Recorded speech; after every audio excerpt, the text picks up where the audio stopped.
Welcome to a public hearing regarding our proposed 2024 budget on Monday, November 27th at 6 p.m. So as we have done in the past, there are hard copies, if you haven't already grabbed one, copy of our budget. I will basically go through the budget and try and highlight those areas where there has been some change, positive or negative. If there's questions, please feel free to raise your hand and we'll try and work through them as we can. After we are done with that hearing, I'll close the hearing for a few minutes to allow our videographers to update the agendas and the screens. And then we will go to the special town board meeting, which immediately will follow the public hearing. So with that, for those of you that are dying with anticipation, I'm going to start on page 1 of the detailed 2024 budget. And I'm going to go underneath expenditures, general government, and as you'll see, there's been no changes, just as an FYI, to either my salary or the salary of the supervisors for next year. We do, however, have a raise included for the clerk treasurer, a valued member of our team, and we are taking her from $66,000 to $70,000 for next year. You will hear during the meeting at some point in time that she's basically earned her salary this year in getting a grant for us through the Door County Destination Door County Foundation of $70,000 towards the restroom project at the park. She certainly does a great job for us, and we feel that that salary increase is merited. Dropping down to line item 13, election supplies, etc. The increase there goes from $1,800 to $3,600. Obviously, that's driven by the number of elections that we have during the year. And the same thing applies to election poll workers, which goes from $3,000 to $10,000. The more elections, obviously, the more we have to pay the employee or the people that come in and man the polls and do all the election work for us. Dropping down to line item 20, the assessor. This is an increase, just a slight increase, from $20,000 to $128,000. And just as a reminder, the reason that is there is next year will be a full reval for the town, and we're on a scheduled payment plan with the assessor, and this will be the bulk of that payment for 2024. That's the reason for the increase. Typically what we do, and I believe we'll continue to do into the future, is once we paid this down, we'll start to set aside money each year, building to the next time that we have a reval, so that the money doesn't just come out as one lump sum out of our annual budget. So, flipping the page. I'm going to go down to Town Hall grounds, which is line 27. Our annual budget this year was $5,000, next year is $8,000. We've added a couple things to ground maintenance, one of which is we've hired Meisner to do some work with our plants, trees, and shrubs, which were getting a little out of control and needed some attention. So that's part of the increase for that year. We pay a number of people, obviously, to maintain the whole town hall grounds so they look presentable. And I think the people that work for us do a pretty decent job. Building inspection fees on line 31. This is a decrease, anticipating that construction in Door County will decline. This is kind of like snow. We don't know whether it's going to happen or not, but based on the interest rates and what we're hearing, we think we'll have a modest decline in that category year over year. Going to drop down to line 40, Wisconsin Retirement Systems. That increase from $4,400 to $5,000 is a result of the raise that we are giving the town clerk treasurer.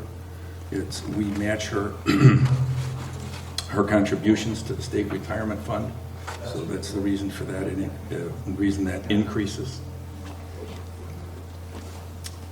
Going down to line 42, the Plant Commission. The current budget was $59.60, and it's going to go to $69.17. And part of this is our dues for the Bay Lake Regional Planning Commission, which we are members of. We have invited the head of that group to attend our December meeting to really delve in a little further into our investment with them. Where our membership in their organization pays huge dividends is when we work on our, Roads. pardon me? The roads? Comprehensive plan. Comprehensive plan. Comprehensive Comprehensive plan. plan, thank you, just green, yeah. So when we work on our comprehensive plan, as we did a few years ago, they are a significant contributor to that effort. But anyway, so this looks like where we're going to go at this point in time. That could be revised based on our December meeting. Line 44, room tax admin costs. As a result of the change from 5 to 8% in the room tax fee, the town took on, as all towns in the county did, took on the burden or expense of administration costs. We're anticipating that to go up a little from $21,000 to $22,000. Just as a footnote, the room tax admin costs are actually refunded back to us through Destination Door County as part of our tourist-related activities, which, if you can take it one step further, it's paying the bill for the reconstruction of the tennis, pickleball, and basketball courts. So I think we've explained that in the past, but there's questions. Next item, under item public safety, row 48 is fire protection. I'm pleased to announce that we were able to negotiate a new 3-year contract with the city of Sturgeon Bay to provide fire protection services for the town. They've done a good job for us. They take care of issuing our fire permits. They take care of a lot of stuff for us. Do a good job. I have not had a complaint from anyone with respect to the level of service they've provided at any level. We're right around 3.5% increase on the contract over a 3-year term. We initially approved, I think in our October meeting, it was anticipated we were going to be able to go to a 5-year term, but in the end that was resisted by the city, so we dropped back to a 3-year term underneath the same proposed costs. So I think that helps us. If I were to look back 10 or 15 years ago, when we started working on our fire contract, had we stayed underneath the prior contract that we had in place with the city, we'd be well in excess of $550,000 a year based on the rates we were paying at the time.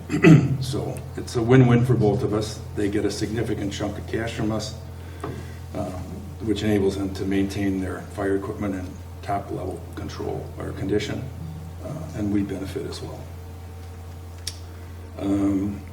Line 50 under EMR, call pay, there's an increase there from 5,000 to 6,000. The EMRs have tasked themselves to increase the number of calls that they are able to make. We've already seen an increase year over year. Their issue, and if there's anyone out there that would really be interested in being an EMR, they would love to have some people, especially along the lake shore. Geographically, the location of those people determine how easily they can respond on a timely basis to calls. If they don't respond, the fire department does. So anyway, their goal is to continue to increase their activity and try and find new resources for people that might be interested in joining that group. I don't think there's anything else in that category. But EMR supplies went down from 6,200 to 5,000, as well as EMR refresher training from 49 to 1,000. And that group is managed by Derek, and so they create their own budget subject to our approval. Dropping down to Public Works under road maintenance. Road maintenance mowing is going to increase from 15,000 to 22,000. Every other year, we do fence line to fence line, which is what's basically called a double cut. And this is the year that we will do that in order to control the brush and the small trees and things that pop up. We try and cut back so we don't have problems. This year will be a double cut, and in 25 it'll be a single cut, not a decrease again. Road maintenance and repairs, we're increasing that budget from 36,000, that's row 60, to 51,000. We're trying to implement a program to preserve our roads by following the guidelines of the State of Wisconsin Department of Transportation, which what the state does is automatically 3 years after they've repaved or reconstructed a road, they go out and do crack filling. So we started that this year.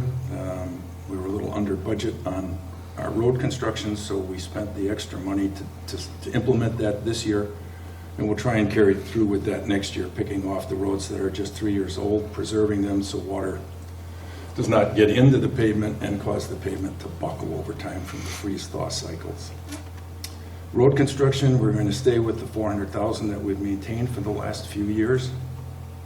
We have already received, through Linda Waite's efforts, some money for road construction next year through a local road improvement program that's funded by the state and administered by the county. So we have some money there to work on the remaining portions of Whitefish Bay Road west of 57. Snow removal, we could spend the better part of the night talking about that. We never know exactly where that's going to trend. We were at $140,000 a few years ago, and over the course of a couple of years, we were able to trend that down to $100,000. And then 2023 bounced right back to $127,000, and we think at the end of the year it'll be right back at $140,000. We're hopeful that we don't need to spend that all next year, so we're going to go with $120,000, an increase of $20,000 over the current year. Tree trimming and applications, line 65, fairly significant increase there, $12,000 to $25,000. This is almost entirely due to our friends, the ash tree, who are dropping anywhere and everywhere they feel appropriate. And we're also attempting to do a little right-of-way cleanup. Some of the town roads are becoming somewhat of a tunnel. That is very costly to do the right-of-way cleanup, because most of that has to be manually done. Can't use equipment. So we've increased that, and hopefully we can live within that budget for the year. I'm going to flip over to culture, recreation, and education. Line item 77, town park fields. They're going from $3,000 to $5,000. Town park repair and maintenance, we're going from $3,000 to $4,000. We'll just find there's a myriad of things at the park, obviously, that need upkeep, repair, or replacement. And if we don't find them ourselves, we have others in the community that hopefully, that manage to point out what needs to be fixed. So we took moderate increases in both of those. Dropping down to line 86, videographer. We've increased that from $3,000 to $3,600. We've given Laddie an increase for the time he spends videotaping. As you can see over there, those gentlemen have a few cables and other things to connect up beforehand, and we felt it was appropriate to adjust that as we pay him to tape those shows for us.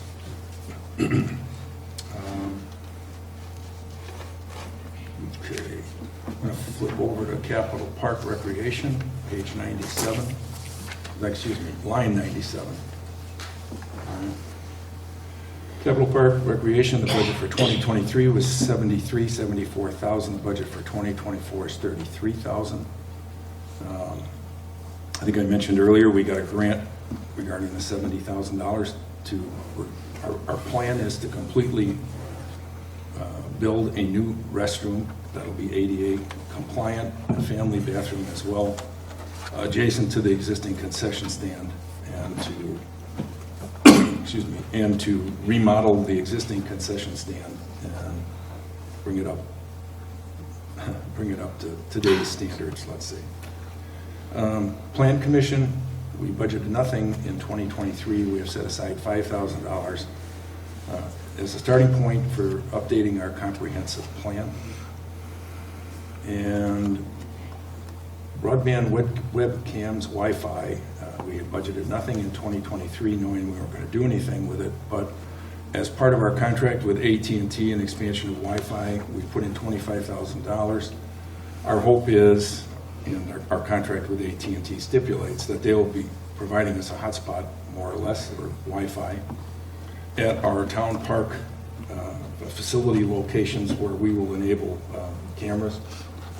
And some of the areas that we're looking forward to doing that would be Whitefish Bay Boat Launch, Clark Lake Beach, the Clark Lake dam, amongst others.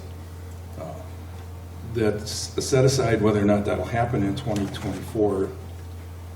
We're not positive at this point, but we're budgeting the money to set aside for that project. The worst case, it'll carry over to the following year's budget. Town Hall grounds, audio visual. We had a budget last year, or this year, of $81,775. We're increasing that to $20,000 for 2024. And this is to completely replace and upgrade our audio visual in this room. We've had numerous issues with our townspeople who have said they've been unable to hear clearly what's being said, and so we have hired a professional, went through a couple of steps with them already, to completely redo our sound system so that everyone will be better able to hear what is happening. As a side benefit, we believe that we'll be able to allow people who are renting the town hall to also access the AV system, which we've had requests to do, but we want to make sure that in doing so that it's not damaged, and the individual that we've hired has assured us that there are ways to control that and still allow people to access that capability, which will make it a little bit more pleasant experience for some of the large groups that come in here over time. So, drifting down to line item 102, you see the budget year over year from 2023 was $1,531,404, and our proposed budget for 2024 is $1,666,441, an increase of approximately $135,000. The way the state, or the way we handle our budget allowed by state, is we are also able to charge, not charge, but to, tongue-tied here, to recapture debt service.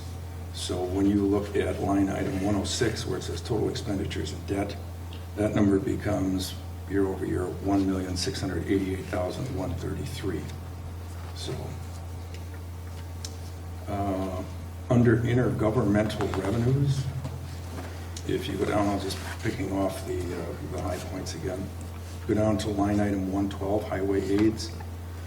Those continue to be the same year over year, 232 and 232. The big change in the last state budget, which has a positive impact on us, is line item 114, shared revenues from the state. They were $44,265. That basically never changed in a decade, I guess.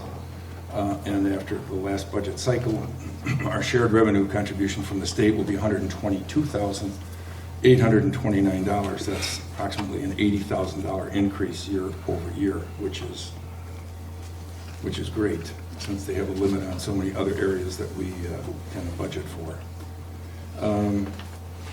I think I mentioned a little earlier, I'm looking at line item 118, room tax reimbursement. I mentioned that's reimbursed through the county as a rebate back to us. And that was paying for the cost of the tennis, pickleball, and basketball courts. Flipping the page, going to line item 124, short-term rental license fees. That's going up from $19,000 to $22,000. A modest increase there. Ordinance enforcement income. We made a decision to take the fees that we obtain from people who violate our ordinances and to put those back into basically to enforce other ordinances, short-term rental and any others that we might have, like nuisance issues. So we have money to take the necessary steps to clean some of these things up. We've been very successful in dealing with especially nuisance properties, mobile homes, deteriorated buildings, etc. And those do obviously eat up some attorney's fees. This will help us in that regard as well, and still continue to make sure that Sevastopol looks nice from a visual perspective.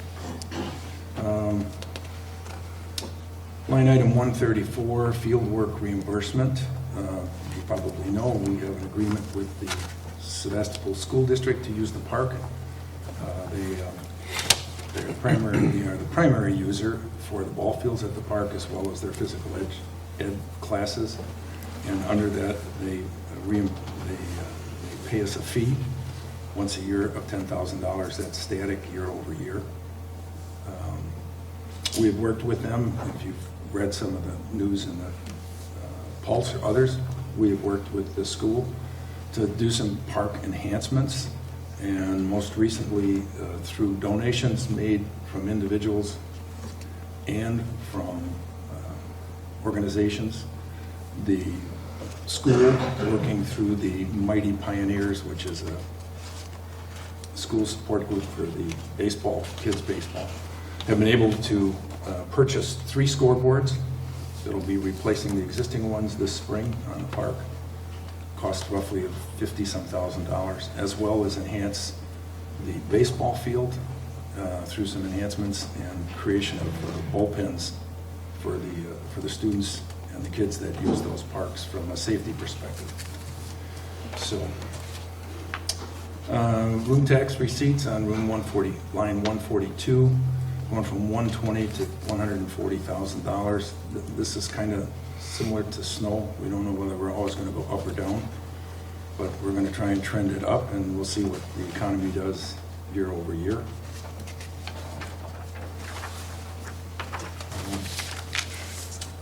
Going to line item 149, interest, Associated Bank, etc. Budgeted $3,000, we blew this one. We expect $33,000 in interest income over the course of the year, and we're budgeting $25,000 for 2024. We've actually taken that down from what we've already achieved, and we're primarily doing that because there will be less in our general fund budget to be interest bearing as we make some capital outlays over the course of 2024. So total revenues for the period 2024 are anticipated being just under $700,000, $696,265. Taxes, look, line item 154, tax levy receipts. This is the amount that the taxpayers pay, $652,124.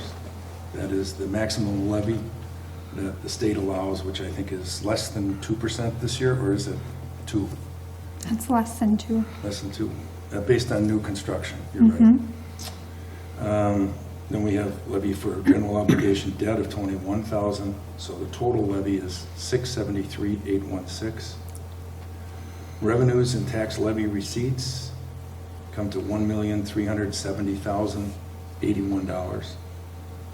The town will apply from its reserves $318,051 to balance that with our expenditures so that we equal out at the $1,688,133.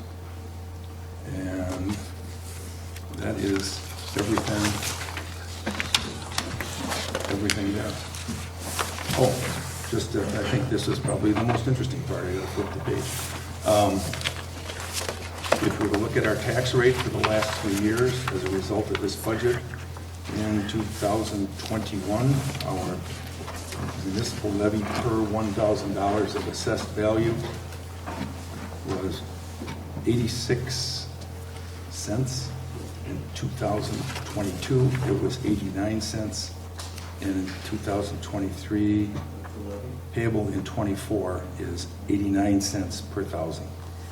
So over a 3-year span, increase of less than 3 cents. So, any questions from anyone? Otherwise, that's everything in the worksheet. No. Yes. Thank you. The notice, the projections in the notice for tonight's hearing projected that the reserves would go from $500,000 at the beginning of the year to slightly over $1 million at the end of the year. But the budget projections also show for this year, you know, the town will have to take $230,000 out of the reserves. In order to, Excuse me. Would you let him have the mic, please? oh.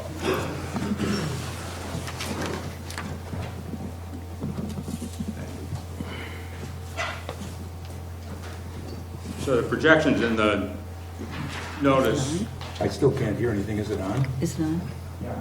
it's on, Okay. Go all close. right.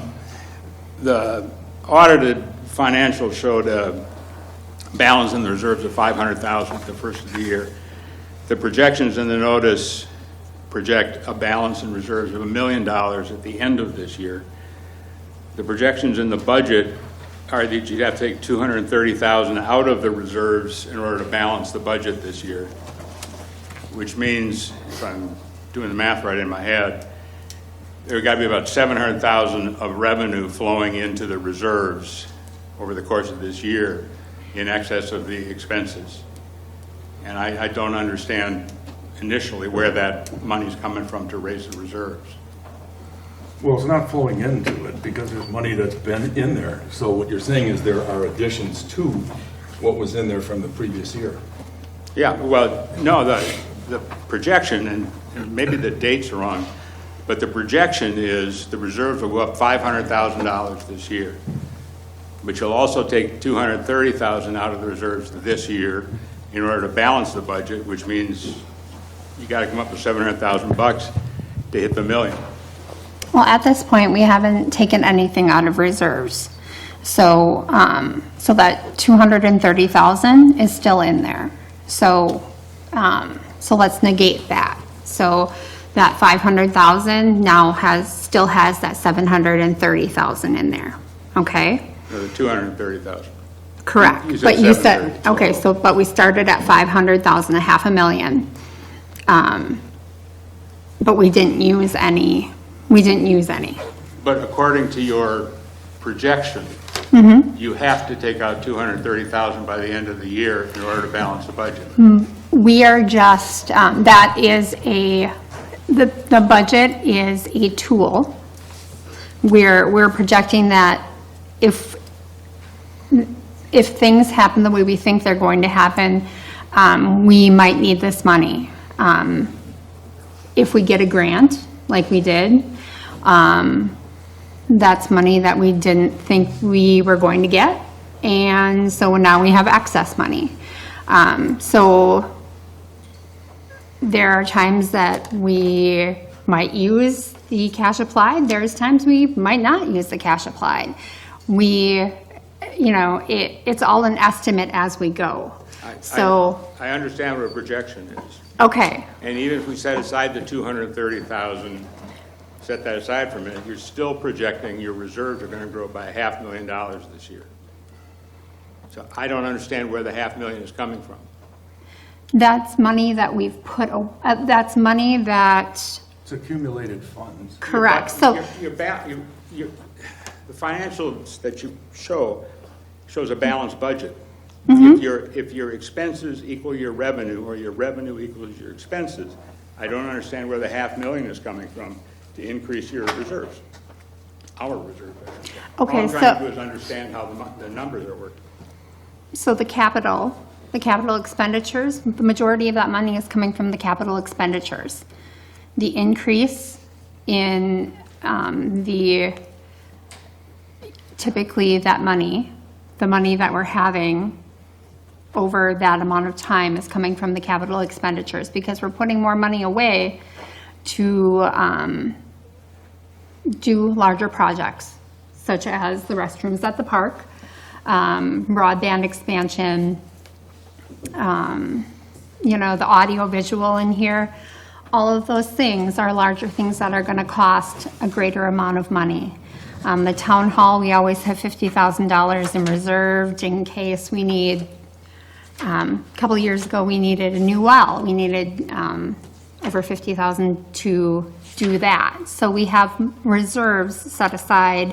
So, this restroom is possibly going to cost between $200,000 and $300,000. So, If you were to take a look at the designated fund balances, I think some of the things that you're talking about are reflected in the month-to-month designated balance sheet, which I believe you get a copy of.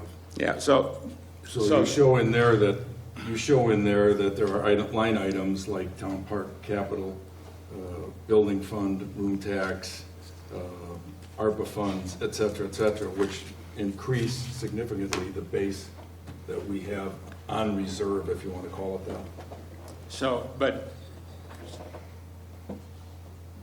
so am I to understand that there are expenses shown in the 2023 budget that aren't actually going to be incurred in 2023?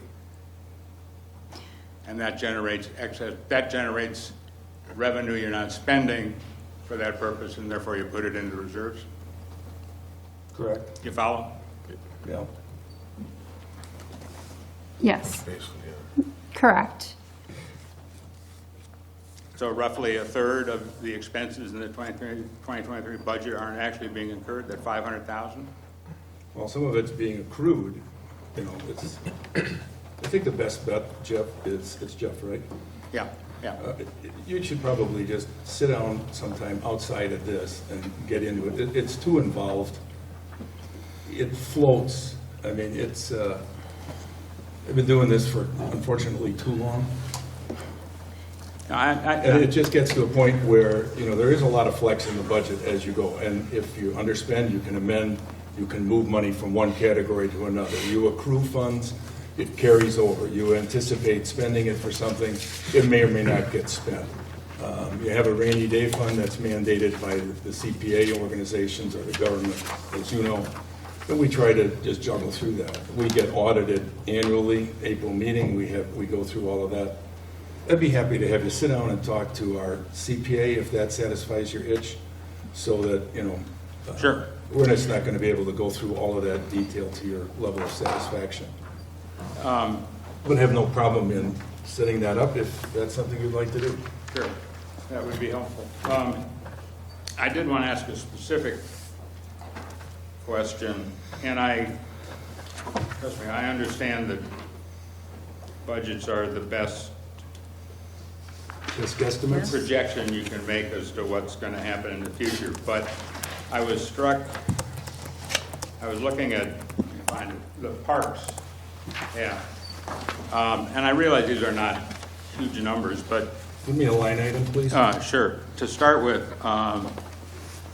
78, town park repairs and maintenance. All right. And if you look back to 2022, that budget category has gone over budget every year, fairly significantly this year, and yet you've budgeted at $4,000, slight increase, but less than has been spent the last 2 years. And you see the same pattern in parks grounds, town parks grounds, which is 80. And I just wondered whether that was looked at and why you feel those are realistic budget numbers for 2024 in light of the history of what's happened there. I can't address exact specific, but I can take, for example, 1 year, we budgeted, we thought we had adequate funds, and the tractor that we used at the town park broke down and ended up costing us $3,000 or $4,000 to repair, which we did not have money set aside for. We typically find, even though you attempt to budget to cover those things, we typically find we get a surprise every now and then. So rather than go overboard, if we think we've cleared most of the bad problems away, we try to control the budget rather than increase it. And that's pretty typical of what happens. With respect to the fields, we have periodic issues with the fields and with the school. We have an agreement with them, which we want both sides to honor, but there have been situations where they felt that we haven't done what's right, and we've had to step up and advance, do some spending that we hadn't anticipated. We just went through some of that this year with the enhancements that were made at the park. So you try to get your best grasp of what's going to go on, but it's very difficult to control. When I look at road maintenance, another one that you just don't know when a culvert collapses. And when a culvert collapses, it costs $10,000 or $12,000 to replace, and sometimes you find that you don't think you really need one, but if you're paving a road, boy, you better replace them now rather than wait till after you pave it, then rip it all up and put them in again.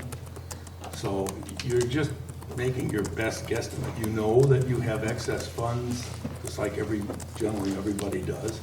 And if you have to adjust the budgets up or down, you have the ability to do that. and that's what you have reserves for. So, Okay.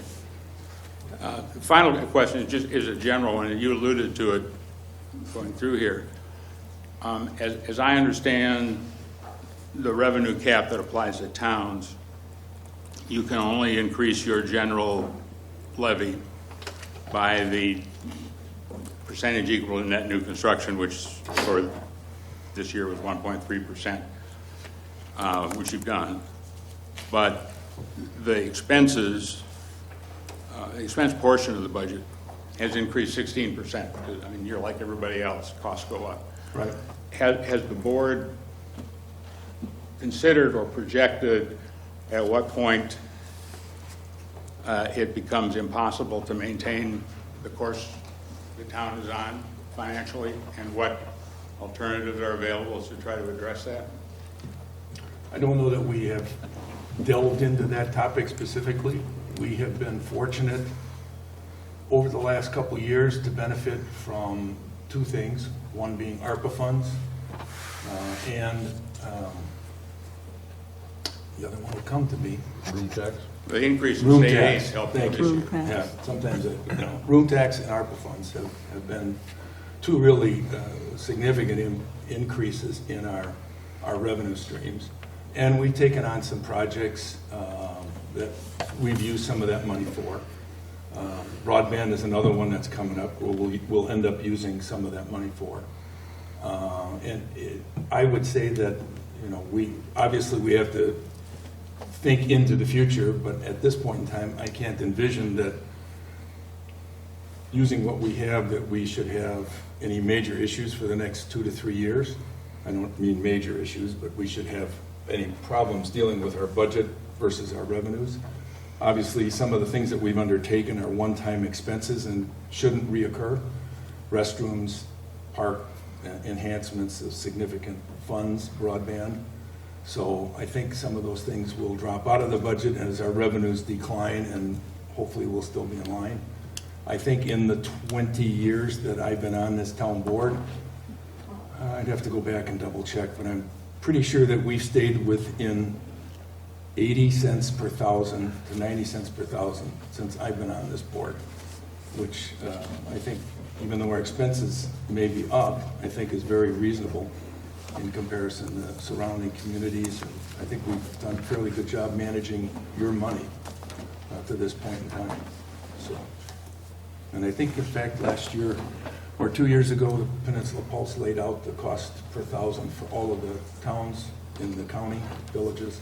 I think we're on the bottom quarter of those increases. So I think we're doing a pretty decent job. Thank you. Okay. Any other questions?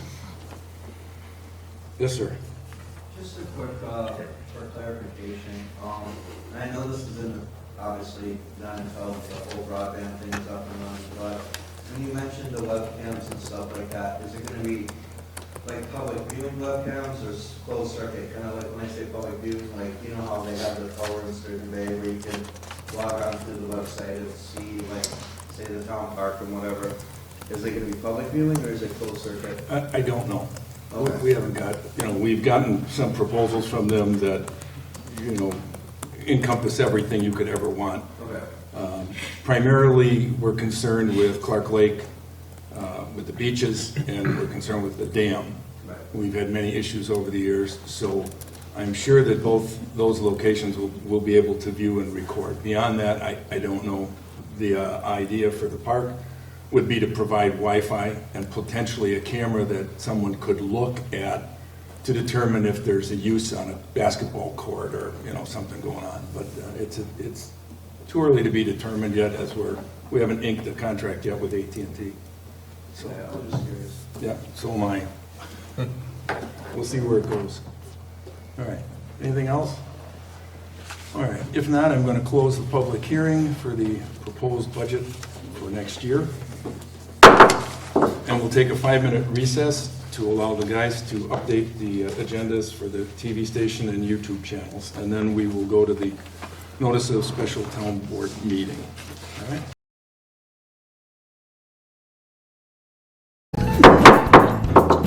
Good evening. I'd like to call to order the meeting for Monday, November 27th, 2023 at 6:47 PM. Would you please join me in the Pledge of Allegiance? I pledge allegiance to the flag of the United States of America and to the republic for which it stands, one nation, under God, indivisible, with liberty and justice for all. Thank you. Although we've had a chance to talk to one another, we would like to take a second to just formally introduce those of us in our audience. And we'll start with this gentleman in front. Good evening, Mike Uzel, District 14, County Board Supervisor. Dale? Dale. Dale Vogel, 4693 Vineyard Drive. John Lang, 6417 West Bay Drive. Jeff McPepper, 6449 Whitefield Bay Drive, Road. Dale said drive and they all said road. Sevastopol? This is a table that doesn't know where they are. That ain't over there, right? Craig staring up from the pulse. Dawn Miller, 5100 Apple Road. Len Hancock, 5100 Apple Road. Kim Renee Skutarski from Destination Sturgeon Bed. Cool. Gentlemen, you want to introduce yourself? No. Okay, fine with me, we move ahead. All right, procedure for this little brief meeting is that the public can make a motion. So if you feel the urge as it relates to our budget, feel free to step up and do so. First piece of business would be to approve the minutes from the 2022 budget meeting held November 28th of 2022. So a motion to approve would be in order. I'll move to approve those minutes. Motion by Derek, second by? Second. Second by Mark to approve the previous minutes. All those in favor signify by saying aye, and that includes all of you if you like. Aye. Aye. Opposed? You could go on record as against it? Okay, good, thank you. Carried. All right, next item of business is the resolution number 2023-04T, which is the adoption of town tax levy for 2023 to be collected in 2024. And do they have copies of this, Amy? They don't, I didn't. Okay, that's all hear right. that. I will, it's not that big, I'll just read through it. Resolution 2023-04 for the town. Adopt the tax levy for 2023 to be collected in 2024. Whereas under section 60.10 of the Wisconsin statutes authorizes the town electors of a town to adopt the tax levy at a town meeting of the electors, and whereas a special town meeting of the electors of the town of Sevastopol has been called this 27th day of November 2023, and whereas the proposed 2024 proposed budget, as presented by the town Board of Supervisors, projects a total expenditure of $1,688,133, with a general property tax levy of $673,816. Now, therefore, the special town meeting of the town of Sevastopol, Door County, Wisconsin, by a majority vote of the eligible electors voting on this 27th day of November 2023, duly assembled and voting resolves and orders as follows. Be it resolved that the electors of the town of Sevastopol, Door County, Wisconsin, hereby adopt the town tax levy for 2023 to be collected in 2024 in the amount of $673,816. This includes tax levy and debt. Adopted this 27th day of November 2023 at a special town meeting. So a motion to approve. So, Dale? Dale. Motion by Dale, excuse me. Second? Second by Hugh. All right. All right, so let's do this. You have to exclude non-citizens. Correct. All right, so let's just make it easy. Raise your hand if you're in favor. Number of electors voting yes to our budget. All right, I'll let Amy count. So we have 5, 6, 7, 8, 9, 10, 11, 12. And Derek, are you not voting? 13. Okay. Do you have 13? Yep. All right, 13. Anyone in, not in favor of the budget wants to vote to disapprove? All right, therefore, the number of people voting for is 13, disapproved is 0. So on the recorded this vote on this day, so motion to tax everyone, how pleasant that is approved. So thank you. All right. So the next order of business with this portion would be a motion to adjourn. No, any other. No. Any other submitted resolution? Pardon me? Any other submitted- resolution? Oh, we don't have any other submitted resolutions, unless you have one that I don't know of? No, I Okay, I was don't. gonna say, sorry. So the next item would be to adjourn. Mr. Chairman, I move we adjourn the special meeting. I'll second that. Motion by Hughes, second by Laddie to adjourn special meeting. All those in favor signify by saying aye. Aye. Opposed? We are adjourned.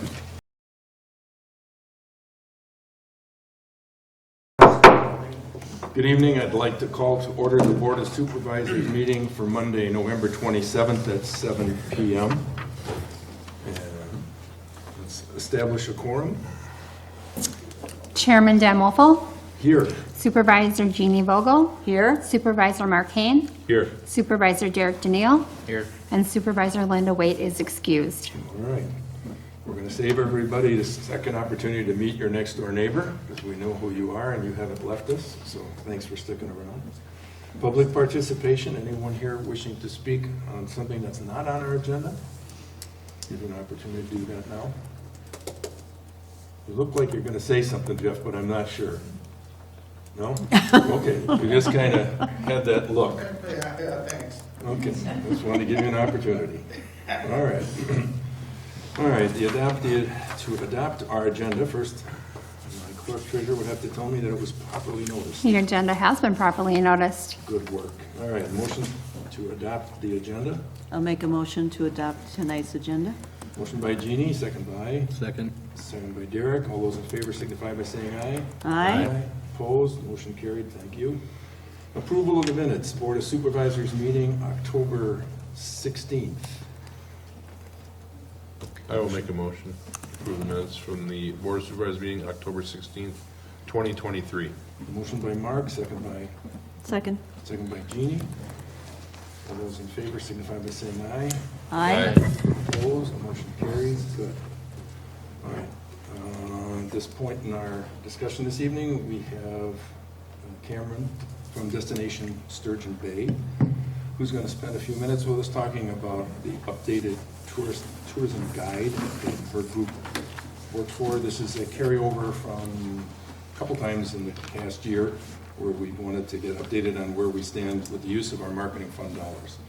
So I will give you the floor for a couple minutes. Awesome. Well, thank you so much. I did send out a draft, I think it was last week, to Amy on the 2 pages that we've put together for the Sevastopol feature for the Destination Sturgeon Bay 2024 activity guide.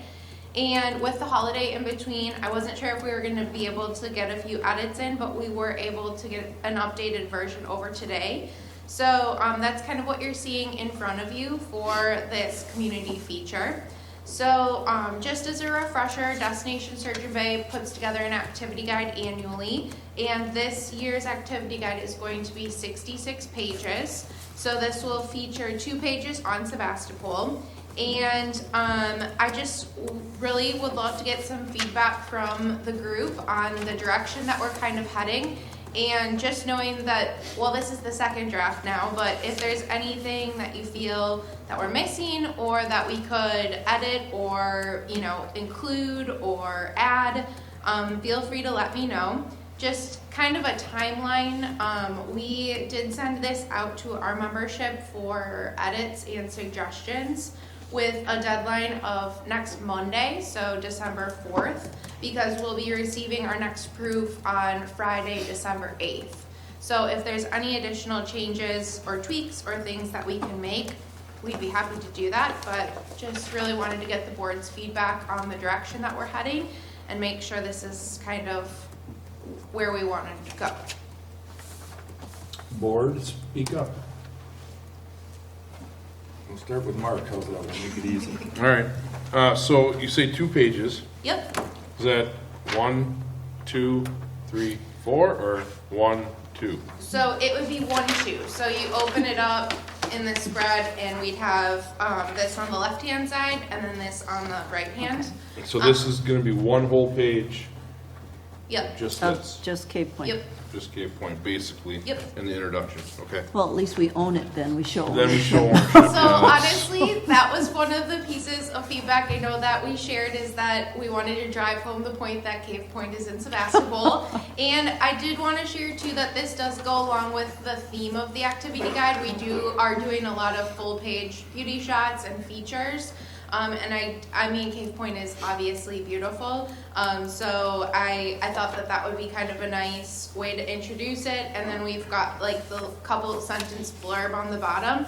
Linda did give me some feedback, so I did just make a little bit of a tweak to that from the original version, adding highways 4257 on the Door County Coastal Byway, which I thought was a really nice addition. And then just driving home to that it's a destination for the whole family.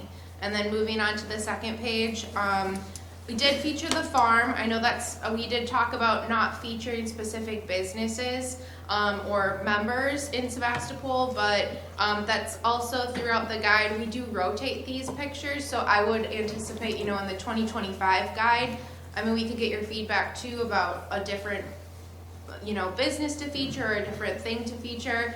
We do that like in our dining section, we feature one dining member, stay section. Again, it kind of rotates, but totally up to the board on what they want to see. Well, the one thing on this where it says, relax and get away where you'll enjoy peace and quiet.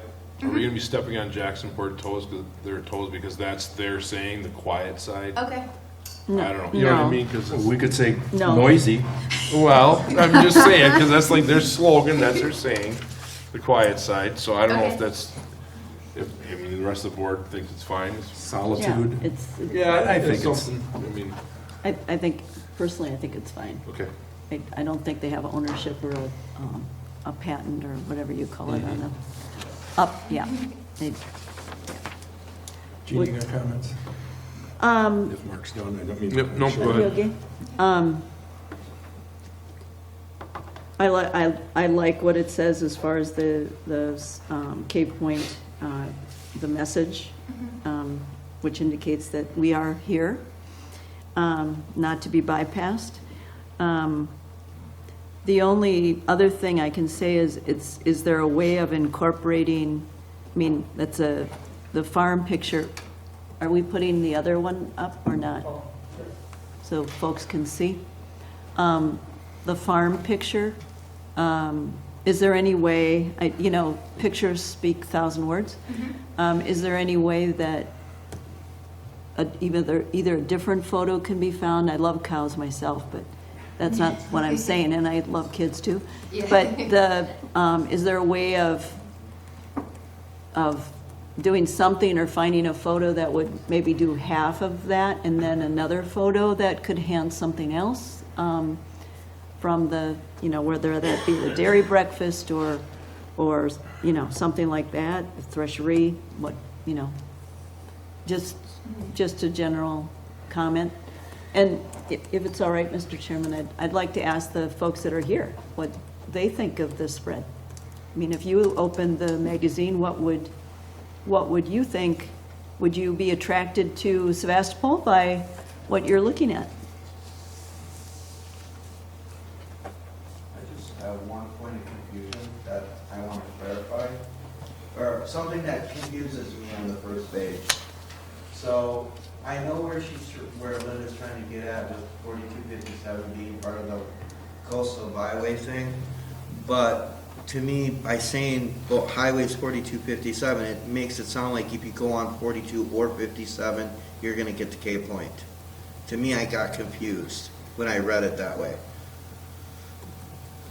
Well, it says the town of Sevastopol. I Right here it says splitting located on, hairs. when you, It says located on Highway 42 and 57, just north of City of Sturgeon Bay. So if you're Okay. referencing Sevastopol is what they're referencing. Oh, not okay, sorry, I Sevastopol. thought, I missed They're that part. just I apologize. featuring Cave Point County Park, it's a Okay, feature. I guess I missed that. Yeah, So is this in a Sorry. section of like towns? So Sevastopol is the only community that has a two-page spread. We have a half-page spread for Carlsville and a half-page spread for the town of Nassau, because it basically making it community features, so we're encompassing all of the 5, 4, 2, 3, 5. But Sevastopol has the 2 pages, whereas the other communities will each just have a half page. Is there a way to put town of Sevastopol? Yep, I absolutely. think we should add that just to break up that we're showcasing the town of Sevastopol. Because we get a lot of, and Dan will say yes to this, we get, why did you guys put that addition on there? Our tax is gonna go up over there, and we're not the town. I mean, we're the town, we're not the school. But just kind of clarify that, I think, a little bit. Also with the parks, we have, I'd like to add at least 3 more parks to that. Sure, that's I mean, our totally town fine. park with the ball fields, the Clark Lake Beach, Whitefish boat launch, I mean, that's considered a park. well, there is Clark Lake Beach when you go on this, down in the Segway thing, but you're right, and it says the Motorcycle Memorial Park, it's Yeah. things to do. Like yeah, but like on the actual park experiences. if Right, we you could could add, yeah, you could add that, yeah. We could make that section a little bit longer on the left-hand side, and then even slide the featured events over into that, just to fill that space a little bit more to the right of it. Okay, so at other parks. So I didn't hear anybody out there saying that, how they felt about, again, that's not up, the picture's not up. Yes, Jeff? Okay, I'm a former commercial printer in a past life, and I like it, and I Okay. want to muddy it up with more photos. Okay, good, Just good. told me to say that. I didn't tell him to say that. Another reason I did like this picture, not just because of the cow, but like it also drives home the family friendliness of the I like destination. that, So yeah. with the little kids, I just thought it was a really engaging photo It that is. you'd want to bring the family to. I agree, So. it is engaging. Scares me. One other quick question. On things to do, I know we have that garage sale, yearly garage sale, but is that considered a farmer's market? Other than that, I don't think the town of Sebastopol has a farmer's market. That's true. We have the one on 57, the analysis. Well, but that's But that's not not- the town's farmer's market. No, that's Yeah, true. Probably should scratch that. Well, the town doesn't have dinner and brandy old fashions either, except for this Friday at Friday, 7 p.m. Right. Christmas There's a party. little plug for a Christmas party right away. Right, I mean, we don't have Segway tours, we don't have kayaks, right. So I these guess are this, things to do in our town. We do have actually more than, we have 3 farmers markets that I know of in the town. That I know of, 4 flying, I mean, I can name them real quick. Flying Tractor. That's not open anymore. Open door, okay, it's closed. The one down the road from my house, can't think of the name of it. My cousin Daniel's got one. And now, right there's 3 or 4. I'd label it more as farm markets. Yes, Than farm, farmers not market. farmers. Okay. They think farmer's market is going to be like you see in downtown Sturgeon Bay. So farm markets. Okay. Yeah. Markets. And, yeah, I agree with you about the Segway tour. We're going in order here, so I'm leaving Sorry. here until last. You're gonna be clean. Okay. Mark did hit on a couple of the parks, but I definitely hit home more on Clark Lake, that it's the perfect location for beginner kayakers because of the calm water. But under things to do, like pickleball game, I would just put at, Sevastopol's Town Park. Okay.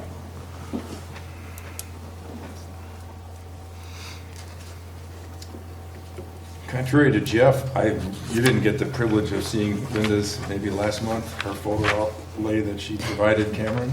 No, We don't, do we have that in the packet? No, No. I don't believe so. Hers, Yeah, we hers have was it in the busy. packet. Well, you may not have it up there, that's all right. Linda was the one that started with this project by outlining the activities, and I'm by no means a professional on this, but I really liked the way she laid out some of this stuff. I liked the picture of the kids jumping in at Cave Point, which is a major activity that happens up there every day. I like the fact that the pickleball or tennis courts were highlighted, the kayaks. I thought she had some nice snapshots. And to my way of thinking, but I'll go with the flow, I think if we could incorporate a few more of those and reduce down the size of the farm a little bit, or swap out the dunes candlelight ski, that would be my preference. Otherwise, I'm willing to go with whatever everyone else has suggested. I do like this picture significantly better than any you've provided. And you've made some changes. Oh, the other one I thought, I know it's tough to capture on 2 pages. The threshery doesn't mean a lot to people, but maybe a picture of a tractor pull or something. It's a tough one to get your arms around. The word threshery, I'm not even sure exists. I think it's made up, but at least spell checker at my house always kicks it out. It's a real It always word. gets kicked out of mine. It's the double E that kicks me out. Never heard it in Milwaukee, that's Oh, Jesus. So, anyway, those would be my thoughts. I appreciate the changes that you Yes. made, and I appreciate the fact that you've taken Linda's suggestions and the double-page layout. I think that is a significant change from where we've tracked in the past. and I value that. So, Well, anyone else have anything else? Sure. The baseball, I mean, with the tournaments that go on, is that something that is a date that you have? The featured events, yeah, Or a I'm featured event? gonna get her that for the Mighty Pioneers baseball tournament. Yeah, if you could send that over, we can get that included. The other thing I was thinking under featured events is the Threshery does have their own website, so we could add a link to the Threshery website underneath that specific event. I don't know if Dairy Breakfast has a separate website besides their Facebook page, but those are kind of nice because in addition, we do print 70,000 of these copies, but in addition, we have a digital version that goes out and is circulated quite frequently, and those links are nice because it can take people directly to those different sites. So we'll make sure we get that stuff added in as well. great. Great, thank you. Okay. If you think of anything else, maybe just let Amy know, and like I said, we'll have the next draft by next Friday, but thank you all for your feedback, and I'm excited. I think that these pages turned out really nice, and I think it'll be a nice addition, so Oh, thank you. one more thing, Yeah. Cameron. Could you add the garden door, please? Under things to do? Yeah, Okay. visit the garden door at the Peninsula Area Research Station. That's a lot of words. We call it PARS. But there is a link on our website, is there not, to the garden door? On the towns? No, No. Door County Master Gardener Association. Oh, DCMGA.org. Personally, I'm sorry. DCMGA.org. Okay, perfect. Thank you. Sounds good. Good. Thank you. Thanks again. All right. Moving on.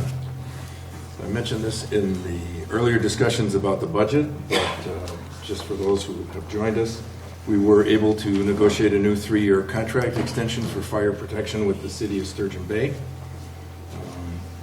And they've provided us excellent service and been responsive to anything that we've asked, especially when it comes to issuing fire permits, amongst other things, or dealing with issues regarding fire safety in our neighborhoods, which are, in many cases, completely enveloped in woods, like Glidden Drive and some along the Bay Shore as well. So we were able to do that. We originally had hoped that we would have a 5-year contract. We were able to come to agreement on a 3 at the same cost level that we had established for the 5-year period.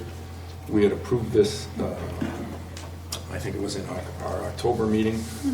Same dollars, but a 5-year, and this is just going to be a 3-year instead at the same costs. So if anybody's got any questions, if not, we will move on. Okay.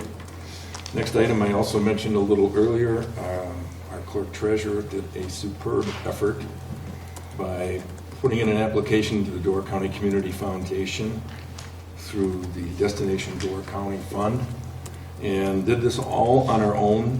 As a town chairman, I must tell you that I truly appreciate when somebody steps up and takes the bull by the horns. She did this 99.9% on her own, took on the project, did all the application, grant submission paperwork, and we were very fortunate that as a result of her efforts, we were awarded $70,000 towards a new restroom at our park, which is, frankly, if you've ever had the unpleasant experience of using them, you will appreciate the enhancements. So we hope to try and get that accomplished in the spring of next year. But I just wanted to acknowledge her efforts and how grateful we are to her for that. And we're going to gladly spend those monies to the town's benefit. So, moving on. And next item of business is a variance request from Dawn Miller and Lynn Hancock. No, reval. Reval to C, Second. revaluation update. No. Always one extra agenda floating around that I don't have it. That's all right. No, see, it's C. Yep. It's right in front of me, too. All right, not a problem. As I mentioned earlier, and I repeated from a prior meeting, we are undergoing a complete revaluation of the town. It's actually starting December 1st by in-home visits, on your property visits. Did we get a timeline approximately how long they'll go through? They are thinking that they will obviously start actually on Monday, so a week from today, and they're going to go through the end of March or beginning of April. They'll be done with those home visits. So December through March, the people from Associated Appraisal will be out throughout the community working on revals. You will get a letter in the mail informing you that someone from their firm will be in your area. If you're not home and they're in your area, they'll leave a flyer or they'll leave a door card telling you to contact them if you would like to have them evaluate your property inside and out. By the way, everything that I'm going to talk about will be posted on our town website. Their effort here is to make sure that people are aware that they're out there. They're going to have IDs. They're going to be driving vehicles that say Associated Appraisals. They do have the right to step onto your property to take a look at your property from the exterior. You also have the right to tell them to get off of your property if you so choose to do so. But they do have the right to walk on your property to evaluate it. They also have the right to take photographs of your property as part of their assessment process. Like I said, they will have a marked fleet of vehicles, so no one should be surprised when you see an Associated Appraisal vehicle. Those people will have their ID. And property owners, once the assessments are completed, which will probably be in late spring or early summer, you will have an opportunity to come in and sit down with the assessor at an open book session to discuss your assessed value. And you also have the Board of Review opportunity should you disagree with that assessment over time. That'll happen probably in the fall of next year. We don't know the dates until they get the assessment rolls done. And they also are tied to the date by the state, the final assessment that the state does. So probably expect that the open book might be August and Board of Review September, October in that timeline. But you will have an opportunity to do that. Like I said, everything will be on there. There are 1, 2, 3, 4, 5, 6, 7. There's 8 representatives that could be up here in our community, so you may see more than one in any given area. And I think that's pretty much it. So if you have questions, we'll have all these documents on our website for you to review. Something specific, call Associated Appraisal or check with our clerk. All right. So Now we'll move on to the discussion on the variance request for Dawn Miller and Lynn Hancock. And the gist of this, and I'm going to turn the meeting over to Hugh, as Linda's has an excused absence, and Hugh is the vice chair. The gist of this is these people installed a pool that didn't fit within the guidelines of county zoning and are asking for a variance so they do not have to relocate the pool within their property. And from that, I'll let Hugh take it from there. Thank you, Mr. Chairman. Do you have the plat view? There we go. And just to kind of give an outline, the property in question that's highlighted in yellow is roughly 5 acres. The property to the south is 5. Across the street is an 80. The neighbors in the backyard, that's kind of the shared area on the east side or the right-hand side there. That parcel is 8 acres. To the north is a parcel that is roughly 44 acres. So in telling you this, it's to provide you context that this is a very large space. So when you look at a pool that's off distance from the back end of a lot, when you have this largest expanse of land, that was in large part the reasoning by the Plan Commission to say, you know, the variance should be granted. It was done by a vote of 5-2. I think in the votes that were dissenting, I think the challenge is when you look at the guidelines that the Plan Commission has to use, that's provided by the county as far as, you know, the rationale. When you look at the checklist, you know, it doesn't necessarily meet that per se, and of course it's one set of guidelines for all.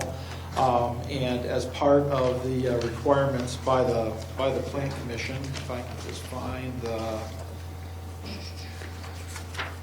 notes here, on the 14th, again, it was voted by a vote of 5-2 to support, if you will, the variance, the request for variance. And the reasons are usually the size of the pool with respect to the parcel is minimal, and there's really no objections from the neighbor, and there's a letter now on record that the town has where the adjacent neighbor to the right, where that kind of closely abuts where that pool is has no objections at all. So, and I also made sure that they are noted to them to make sure they provide that to land use so that the Board of Adjustment has that support as well from their neighbors. It's really nothing that violates or is incongruent with the town's comprehensive plan. The only really condition we have, which they offer to do anyway, is originally the deck was going to go kind of around, and on the east side, that would have been, you know, closer to that lot line. They're going to basically flip it and put it on the west side, you know, between the pool and the house, so it doesn't provide any additional encroachment. So it's just really the edge of the pool that's, you know, out of the variance. So again, the Plan Commission is in support of the variance request, and would like to entertain any questions that the town board has. Questions? Otherwise, I want to give Lynn and Dawn a moment to speak. Would one of you like to say anything in your behalf? You don't have to, it's up to you. You might have to give her a mic if she wants to speak.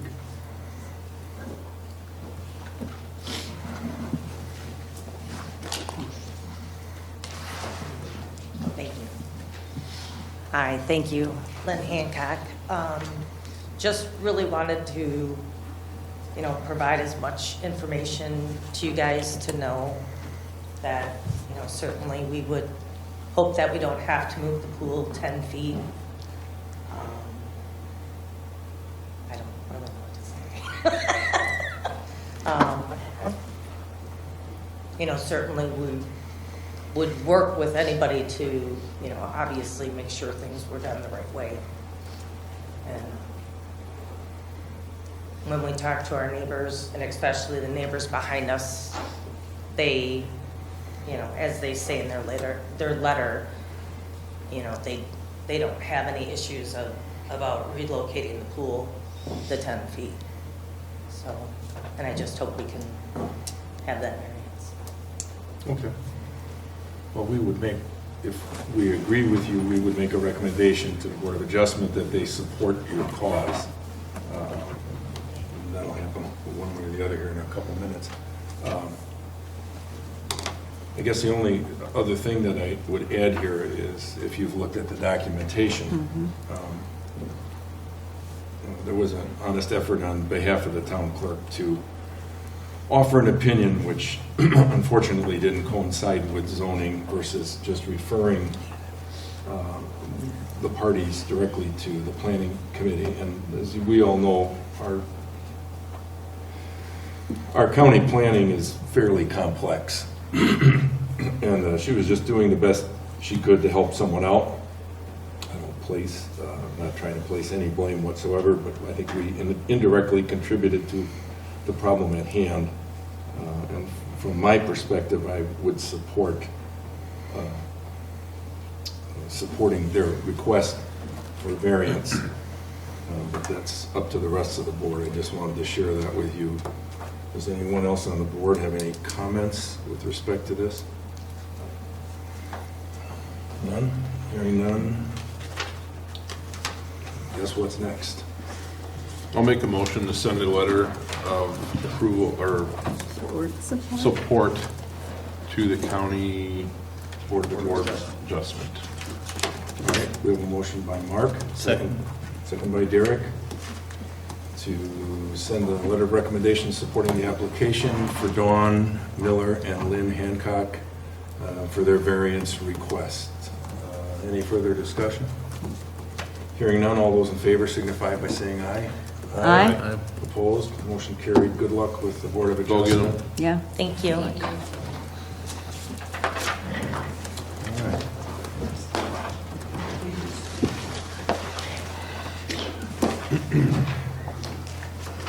Trying to catch up with my books. All right. Next item, notice of spring election. You've probably already seen this in the Pulse or on Door County Daily News, but there will be an election in April, on April 2nd. And there's an opportunity here, if you so choose, to run as a town board supervisor. Both incumbents, Derek Daniil and Jeannie Vogel, are up for re-election. The first day to circulate papers is December 1st, and the final day for filing is 5 p.m. on Tuesday, January 2nd. If there is a primary necessary, it will be held on February 20th of 2024. And the last day for an incumbent office holder not intending to seek re-election to declare non-candidacy is Friday, December 22nd, 2023 at 5 p.m. If you're interested, nomination papers can be obtained by contacting the town clerk. Okay. Next item is the resolution number 2023-05 TB, which would be to establish a tax rate for 2023 to be collected in 2024. And since I enjoy reading these things so much, I'll read this one as well. Whereas a tax levy of $673,816 was adopted at the special town meeting held on November 27th, 2023, in accordance with Section 60.10 of Wisconsin statutes. And whereas the levy supports the 2024 budget as previously submitted and/or amended at such hearing pursuant to Section 65.90 of Wisconsin statutes, with total expenditures of $1,688,133. And whereas in accordance with Section 60.4, subsection 4 of the Wisconsin statutes, the town board adopted the 2024 town budget on November 7th, 2023. Now therefore be it resolved that the tax mill rate in support of such levy and budgeted be established at 0.8972 for the year 2023 to be collected in 2024, based on the final statement of assessment for 2023 with an aggregate assessed value of $751,029,200, submitted by yours truly. Motion to approve would be in order.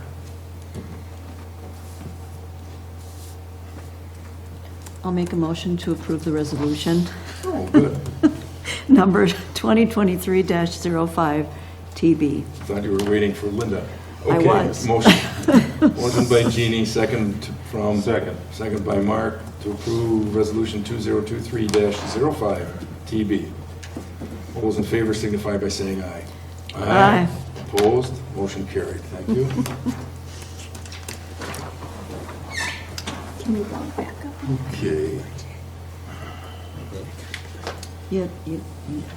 We need to go back up and adopt the budget. We didn't adopt the budget. You know, I have one agenda behind. Let's see. Give me that yours again, please. Right here. Yep. What's adopt the town budget? We resolved it already.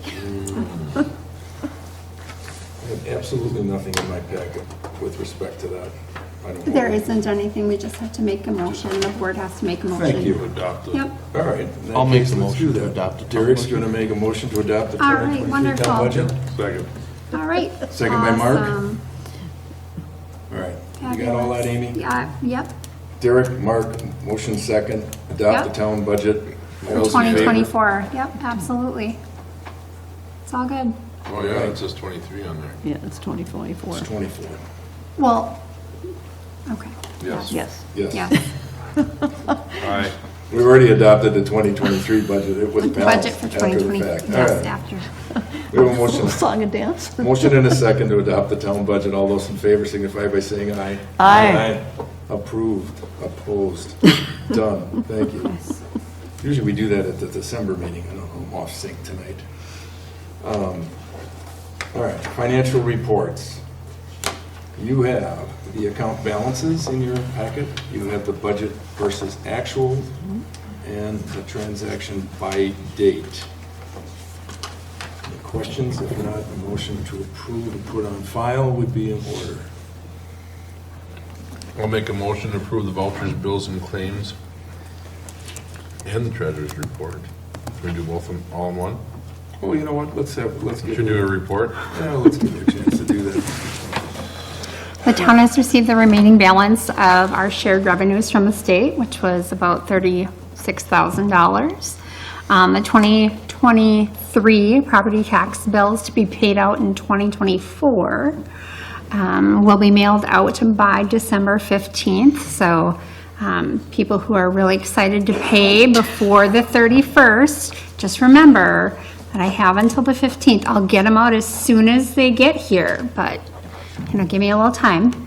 And the 2024 financial audit is scheduled for January 17th through the 19th of 2024. So Jeff, if you want to come during that time, she'll be up here, Elizabeth McMasters. She'll be up here, so we can schedule a time for you to come in and just chat with her. Okay? Great. Good catch. Thank you. Okay. Go back to the resolution. Yes, we're going to go back to, No, I'm sorry, the vouchers. well, yeah, go back to motion to put the financial reports on file, including the clerk's report. I'll make that motion. Motion by Mark, second by I'll second. Jeannie. All those in favor signify by saying aye. Aye. Opposed? Motion carried. Thank you. All right. Approval of vouchers, bills, and claims. I think everybody had a chance to see that, did they not? Did we just, we just did that. Okay. So we would need a motion to approve those. I'll make a motion to approve the vouchers, bills, and claims October 17th, 2023 through November 27th, 2023. Motion by Mark, second by Second. Go ahead. Second by Derek to approve vouchers, claims, and bills. All those in favor signify by saying aye. Aye. Opposed, motion carried, thank you. Oral committee reports. And we have Linda's not here. Plan Commission meeting minutes as well. Plan Commission meeting minutes from Wednesday, April 5th. Those are the only ones in the packet. And anyone have any oral committee reports they want to make? I can just Sure, if you'd like. make a brief statement about our progress on broadband. So AT&T submitted an application on November 7th, which was the deadline for the Capital Projects Fund grant.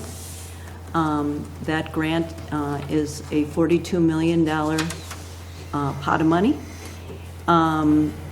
Just so you know, there was over $220 million requested in the applications. So we should hear a response by March, sometime in March, as to whether or not the AT&T Town of Sevastopol will receive any grant dollars in the Capital Projects Fund. In addition, we are in process of working out a contract with AT&T. We're not far apart. It's just, details. So we hope that that will be ready for a vote at the December meeting by the board. Thank you, Jeannie. That was one thing I was going to add. Hope to do that by our December meeting, resolve that and move ahead. Okay, anyone else? All right, so we would need a motion to accept and put on file Plan Commission meeting minutes from April. I'll make a motion to put on file the Plan Commission meetings minutes from Wednesday, April 5th, 2023. All right, motion by Jeannie, second by? Second. Second by Mark. All those in favor signify by saying aye. Aye. Opposed? All right, motion carries. All right. Next is the County Board report from District 14 Supervisor, Mr. Zettel. Thank you, Mr. Chair. This will be brief since we had just a few items. Again, I was looking at arrears from the previous month, so that's October. The meeting for November, you guys, that you have is a little bit later than you usually do in the month of November. So actually, you had the November meeting as well, but you're going to have to wait until December to hear what happened. Thanks. Just a couple of things worth noting. We approved, especially expenditures over $5,000 and grants, et cetera. It has to be approved by the board. One significant one is the approval of a Pathways Adult Deflection Grant that's done through the Department of Justice in the state of Wisconsin. It's a significant amount of funds. I think it's north of $240,000 to $250,000. What it does is provide a way to divert juveniles so they don't have to enter the court system and find other pathways in order to resolve issues that would otherwise result in their incarceration. Usually, if they are incarcerated and go through the system that way, trying to get recovery is difficult and challenging. So this is a significant investment that the county is making, and we're thankful we can get that done. Also, as part of the prelude to the budget that was passed in November, in October there was changes and increase of hours and new positions, as well as compensation structure and performance incentives. Because of inflation, because of the challenge of trying to get workers here in the county and the competition for workforce, we made a significant investment in the county employees. Anything everywhere from the highway department, where a lot of those folks with their expertise and what they do, could get competition from the construction industry, for example. We have a ton of openings still in our EMS department in trying to get workers. Competition from all over for folks to get employees here. It's one of the downsides of being one of the oldest counties per capita in the state, is trying to get younger workforce members into the county, notwithstanding the challenges we have also with housing. So at a base, all the county employees will basically see a 4% increase in pay, plus that amount also increases based on their years of service, with the county. And usually, the longer you serve in a role, they have what's called, you have time in a role, and a salary or wage will kind of flatten out over time, unless someone gets an increase in promotion and a new job, and then they're on another salary curve. So they call that kind of salary compression. So they change kind of what the base structure is, or payment for a salary position, or for hourly wages for the types of roles we have in the county. So basically, the percent of pay that we offer is in like the 66th or 70th percentile. So we want to basically be more competitive than other areas, Brown County, Kewaunee County. And they also the HR department also benchmarks some private sector companies that may also be in competition for county employees. So we do that both to retain the great employees that we have, as well as use that as a way to help us try to attract talent to fill the open positions that we have in the county. So that was passed off by a majority. On the ordinance side, we have a challenging area by Reynolds with that short exit spur off of Cloverleaf Road. So there's a couple things that have been done there. One is to lower the speed limit, which is County DK, which is the old highway, old two-lane highway, to 45. That area becomes very challenging, not only because of tourists, but during the school year, the kids use that as a way to try to do a shortcut to go northbound on the highway, and of course we've had a fatality there 2 years ago. So, and just a month and a half ago had another severe accident. So, in addition to that, we're going to install some stop signs as another interim step in conjunction with work done with the State Department of Transportation to basically not allow a left turn, if you will, to go northbound onto the highway. It'll basically force people either to turn right, head southbound, but still allow people to turn left from the highway onto that Cloverleaf Road and then onto DK. That's going to be work that's going to be actually scheduled in 2025, and part of that work in 2025 is also the fact that on County DK, which is also Stone Road, they are installing what's called a J-turn. They're doing a J-turn there and a J-turn by County Brussels. H, by Brussels. Mm-hmm. And the J-turn is like that big U-turn you see by the BP that's in Bay Settlement in the Franken area, just before you get into Green Bay. Again, those are high accident and rates in there, and because of the speeds that people are going, 65, those turned out to be very severe accidents at those intersections. So we hope that this will help reduce the risk there at the Cloverleaf, but we hope that the actions also by Renards to close that driveway that's just adjacent to Cloverleaf Road will help us minimize accident risk there. With that, our next meeting is going to be in December. Is still to be determined, and at the next board meeting, I can give you additional highlights or answer any questions you have on specifics on the county budget that was passed in November. With that, I'll take any questions that you have. Questions from anyone? We got one quick one. The E911 fire numbers, when are those? I know you've told us several times. When are they starting on those? Well, we put out an RFP, and we accepted the bids, the various bids, and then we rejected them all, just because the numbers were huge. And I think the challenge there, Mark, was that the RFP was pretty much almost like a turnkey request. And when we looked at some of the numbers that came in, most of the folks that bid this were were out of the county, and so you had transportation costs.